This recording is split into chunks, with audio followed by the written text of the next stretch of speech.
Live from New Delhi, you're watching DD India Live, India's voice to the world with me, Deepika, coming up in the next half an hour. On Prime Minister Narendra Modi's invitation, French President Emmanuel Macron to visit India from the 17th till the 19th of February. Israel Prime Minister Benjamin Netanyahu to meet US President Donald Trump with Iran's missile program high on agenda. In a landmark US trial, jury says Meta, Google engineered addiction in children's brains.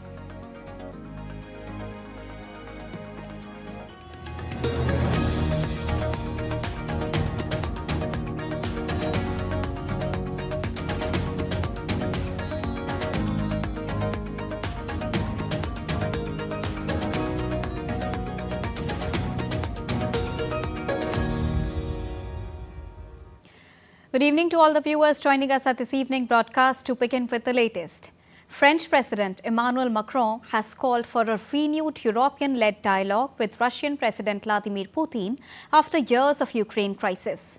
He spoke after dispatching a top advisor to Moscow last week in the first such meeting since Russia-Ukraine conflict. Macron said the outreach helped reopen technical-level communication channels with Russia.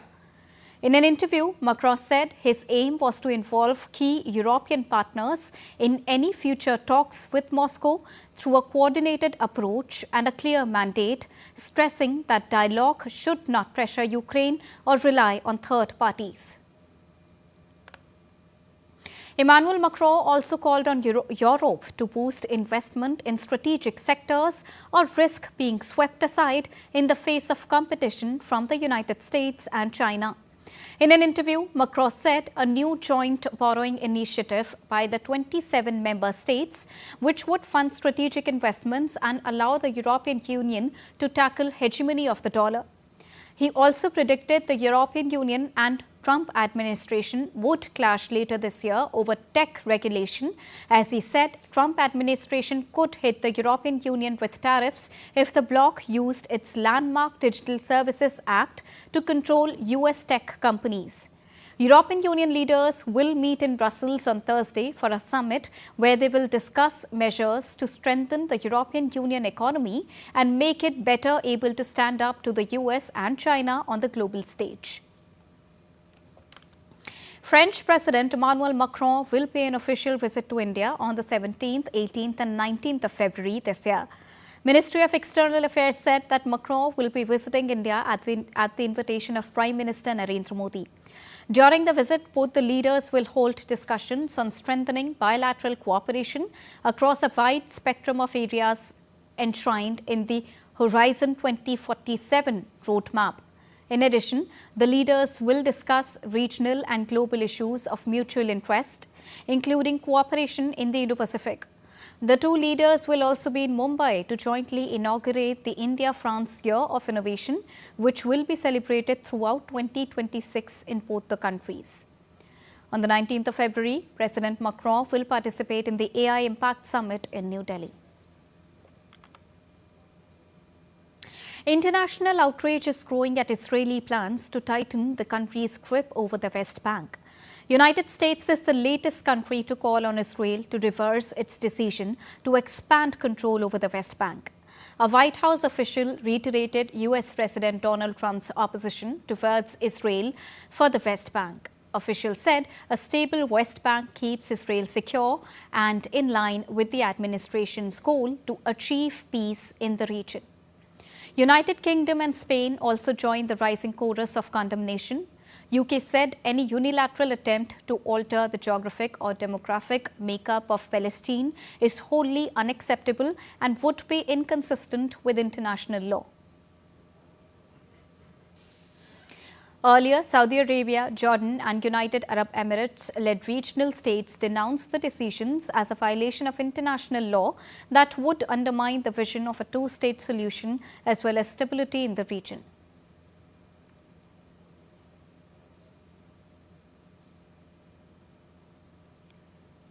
They said the moves meant to entrench Israeli settlement of the West Bank, displacing Palestinians and imposing unlawful Israeli sovereignty there. UN spokesperson said UN chief warned that the current trajectory on the ground is eroding the prospect for the two-state solution.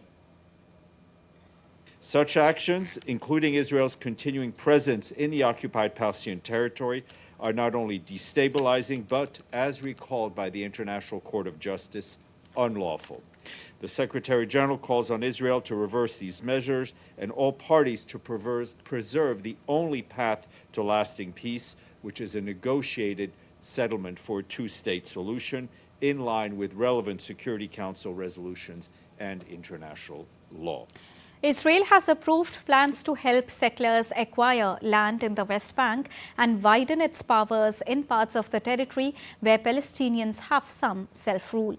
It was announced by Israel's finance minister and defense minister after being approved by the Security Cabinet. It was unclear when the new rules would take effect, but they do not require further approval. The West Bank, which Israel has occupied since 1967, would form the largest part of any future Palestinian state. Jordanian law, which has been on the books since before 1967, but has been strengthened since 1967, prohibits the sale of any land to Jews, which is something very discriminatory by any standard in any society. Israel's Prime Minister Benjamin Netanyahu said on Tuesday the top priority in his talks with US President Donald Trump would be the ongoing negotiations with Iran as he presses for a tougher US approach to Tehran's ballistic missile program. So far, Iran has rejected expanding the scope of its talks with the US beyond the issue of its nuclear program, though Washington also wants Tehran's ballistic missile program and its support for regional militant groups on the table.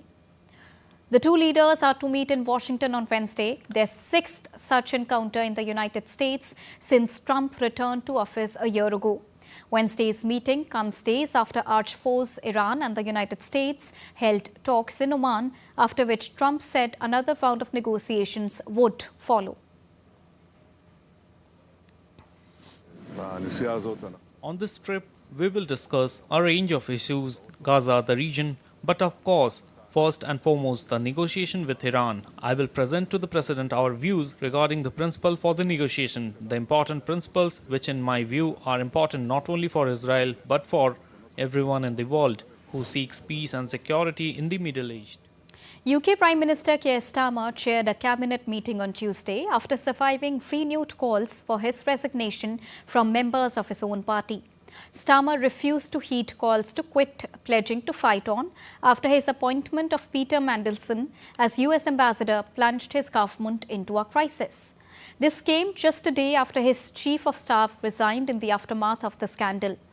Earlier, Anas Sarwar called for Starmer's resignation amid the ongoing row over the appointment of Mandelson. Despite his intervention, Starmer later received messages of support from his top ministers, and a positive reception at a meeting of Labour Party lawmakers suggested that there would be no imminent move to oust him.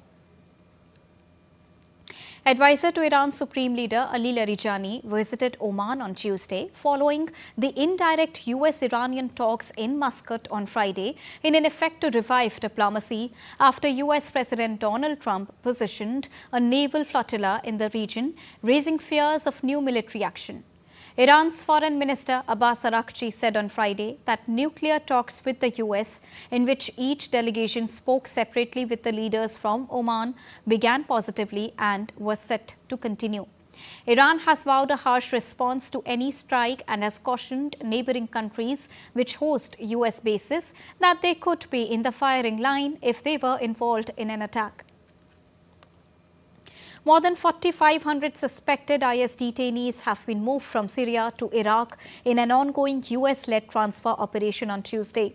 The detainees are among around 7,000 suspects the US military began transferring last month after Syrian government forces captured Kurdish-held territory where they had been held by Kurdish firefighters. They include Syrians, Iraqis and Europeans among other nationalities. Sadman, a spokesperson for Iraqi government security information unit, said 4,583 detainees had been brought to Iraq so far. In Iraq, where detention facilities already house significant numbers of IS suspects, courts have issued hundreds of death sentences and life terms for terrorism-related convictions, included cases involving foreign fighters. Meta and Google-owned YouTube were accused on Monday of pushing highly addictive apps on children as a landmark social media trial began in earnest in a California court.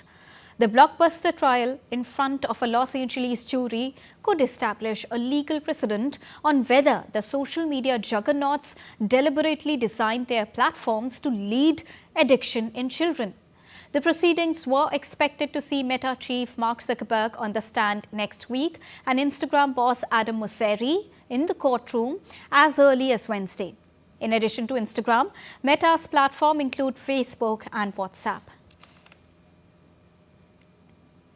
In Dirikic, a district of Hakkari at Turkey's border with Iraq, mild spring weather created a stunning blanket of fog across the landscape. As temperatures rose, a dense layer of mist settled into the valley, turning the region into a surreal panorama. The fog highlighted the area's rugged terrain and natural beauty, showcasing the unique atmosphere of the border area, where seasonal shifts often produce striking and unforgettable visual scenes. Time for a short break, but still to come on the other side. External Affairs Minister attends BRICS 2026 Sherpas and country representatives meeting in New Delhi. Niti Aayog launches various study reports on the theme Developed India and Scenarios Towards Net Zero.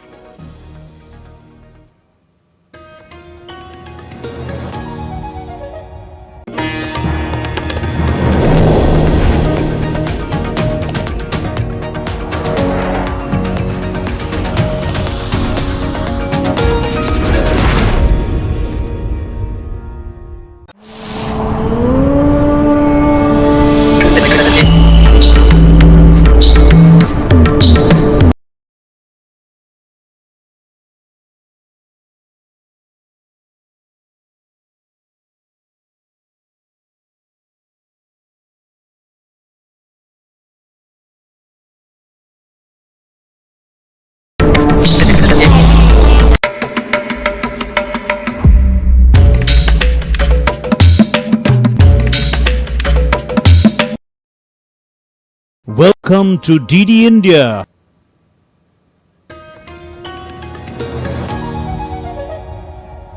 Welcome back. After that short break, you're watching DD India Live. Now, Russia has said it will actively support India's chairmanship of BRICS, describing New Delhi's agenda as modern and highly relevant with a strong focus on counter-terrorism and energy security. Russian Foreign Minister Sergei Lavrov said that India, that assumed the chair on January the 1st this year, is prioritizing issues that address current global challenges while preparing for the future. In an interview with TV BRICS, he highlighted the relevance of counter-terrorism amid persistent threats in the region. Lavrov said Russia is working closely with India at the United Nations on a global convention, adding that BRICS members support transparency while safeguarding national sovereignty. India's External Affairs Minister Dr. S. Jaishankar attended the BRICS 2026 Sherpas and country representatives meeting in New Delhi on Tuesday, marking an important milestone as the grouping completes 20 years of its journey. Dr. S. Jaishankar joined other leaders at the first BRICS Sherpa meeting, being held from the 9th till the 11th of February in the capital. The gathering brought together representatives from BRICS nations to deliberate on the forum's future agenda and priorities. Speaking at the meeting, Dr. S. Jaishankar described BRICS as a valuable platform for international cooperation, consultation and coordination. He emphasized the grouping's people-centric agenda and its role in advancing shared priorities. Lok Sabha Speaker Om Birla has taken a significant decision of not attending the House, citing high moral standards following the no-confidence motion introduced by the opposition against him. He will not occupy the Speaker's chair until the no-confidence motion proceedings complete. Parliamentary convention in the Lok Sabha states that when a motion against a speaker is under discussion, the speaker does not preside over the House. Going a step further, Om Birla voluntarily decided not to attend the House at all until a final decision is reached on the matter. Government of India, in partnership with the United Nations Office for Disarmament Affairs, organized the second edition of the annual capacity building program on the UN Security Council Resolution 1540 and strategic trade controls for Asia, Pacific and African countries at the National Academy of Customs, Indirect Taxes and Narcotics in New Delhi. The three-day event will witness the participation of 23 government experts from 9 countries, including Brunei, Darussalam, Kazakhstan, Kenya, Mauritius, Mongolia, Namibia, Nigeria, Tanzania and Vietnam. This annual flagship program is a reaffirmation of India's commitment to global non-proliferation architecture. India's Foreign Secretary Vikram Misri held the India-China Strategic Dialogue with Executive Vice Foreign Minister of China, Ma Zhao, on Tuesday, who is in India to participate in the BRICS Sherpa meeting. Now, both the sides reviewed the positive momentum in bilateral relations and discussed ways to further advance ties by enhancing people-to-people exchanges and addressing concerns on sensitive issues. They exchanged views on the global and regional situation and multilateral issues. Union Home Minister Amit Shah participated in the 2-day national conference on tackling cyber-enabled frauds and dismantling the ecosystem in New Delhi today. The conference was organized by the Central Bureau of Investigation in collaboration with the Indian Cybercrime Coordination Center, Ministry of Home Affairs. The Home Minister presided over an investiture ceremony of CBI officers and also inaugurated the new cybercrime branch of CBI and launch of S4C dashboard of 14C MHE. It is being convened at a time when, under the leadership of Prime Minister Narendra Modi, India's rapid digital transformation has significantly improved the access to banking, governance and communication, while simultaneously creating new vulnerabilities that are being exploited by cyber criminal networks. Niti Aayog on Tuesday launched various study reports on the theme Developed India and Scenarios Towards Net Zero in New Delhi. Sectoral insights reports based on scenarios for achieving net zero targets for key sectors such as transport, industry and power were released. Chief Executive Officer of Niti Aayog, BVR Subramaniam, emphasized the need for a coordinated and long-term strategy to achieve India's net zero goals.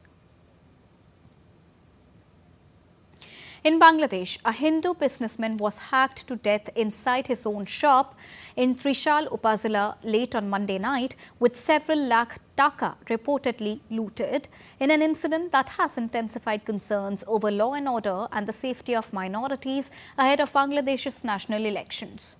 The victim, identified as Sushen Chandra Sarkar, aged 62, a rice trader, was killed at around 11 p.m. local time at his business establishment at Bogar Bazaar intersection. According to police and family members, unidentified assailants attacked Sarkar with sharp weapons, hacking him on the head before leaving him bleeding inside the shop.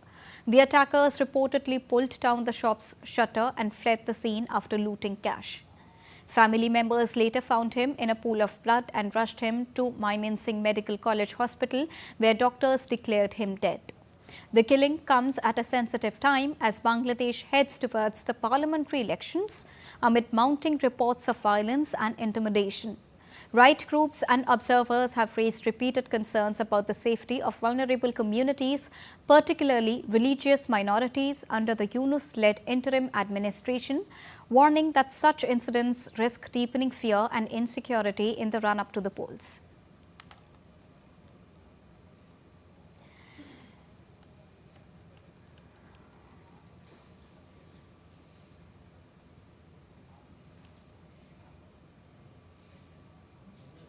Now, as per the Guidelines on Digital Media Ethics Code Rule 2021, which means to curb fake and misleading content generated by AI on the internet and social media platforms. The new amendments will come into effect on February the 20th. These changes significantly increase the responsibility of social media companies and other digital platforms regarding deepfakes and AI-generated content. You're watching DD India Live, and now it's time to get to all the latest from the world of sports. To begin with cricket first. Pakistan is all set to face India in the T20 Cricket World Cup after previously announcing that they would boycott the match on the 15th of February in Colombo. Their decision to reverse the boycott of their T20 World Cup tie with India came after the game's governing body made a series of concessions to Bangladesh. Here's more.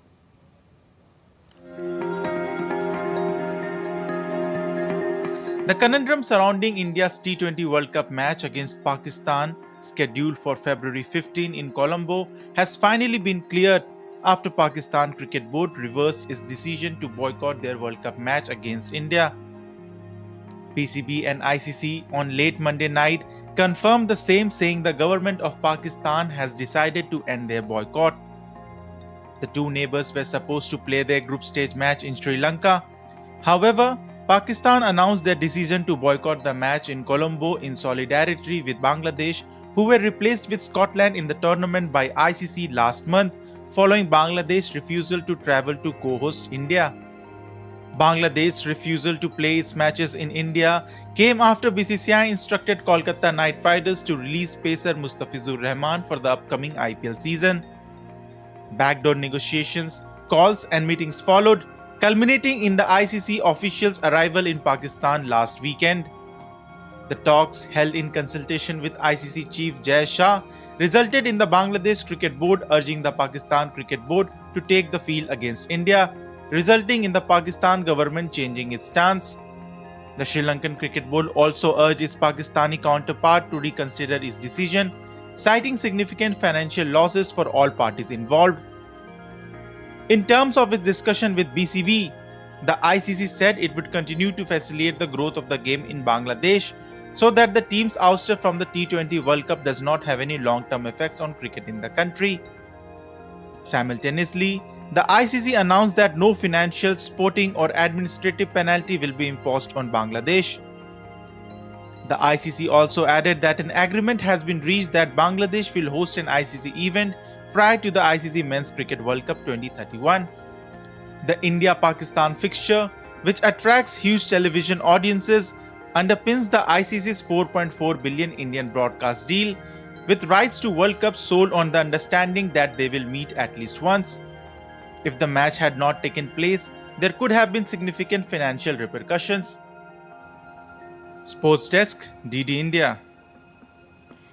In shooting, India's Akriti Dahiya won the silver medal in 50-meter rifle event at the ongoing Asian Championship for rifle and pistol events on Tuesday, while Olympian Anjum Mutkil bagged bronze.